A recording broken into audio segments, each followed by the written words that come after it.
ഇപ്പോഴാണ് കേട്ടോ സത്യം പറഞ്ഞ് ഇവിടെ വെയിൽ വരാൻ തുടങ്ങിയത്. വെയിലുണ്ടെന്ന് പറഞ്ഞിട്ട് കാര്യമില്ല, നല്ല തണുപ്പുണ്ട്.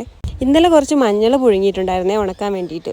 നമ്മുടെ വീടിൻ്റെ മുറ്റത്ത് മൊത്തം നല്ല തണലായതുകൊണ്ട് ഉണങ്ങിക്കിട്ടാൻ വലിയ പ്രയാസമാണ്. അതുകൊണ്ട് ഇതാ സൈഡിൽ കൊണ്ടിട്ടേ.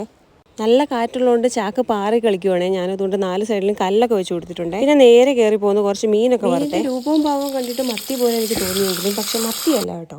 പിന്നെ ഇതാ കൊച്ചിന് ചോറ് കൊടുക്കാൻ വേണ്ടി കൊണ്ടുപോവാണ് കേട്ടോ. അവന് ചോറ് കൊടുക്കുന്നത് വള്ളിപ്പയറിൻ്റെ ഉപ്പേരി കൂട്ടിയിട്ടാണ്. അത് കിട്ടിയ അവന് വേറൊന്നും വേണ്ട. പക്ഷേ ഈ ഊണൊന്ന് കംപ്ലീറ്റ് ചെയ്യാൻ കുറച്ച് സമയം എടുക്കും കേട്ടോ. ഓടി വന്ന് എൻ്റെ കയ്യിൽ നിന്ന് ഒരു ഉരുള വാങ്ങും, പിന്നെ വീണ്ടും പോകും, പിന്നെ വീണ്ടും വരും. ഇത് തന്നെ ഈ ഒരു പ്രോസസ്സ് 1 മണിക്കൂറോളം നീണ്ടു നിൽക്കുന്നതാണ്.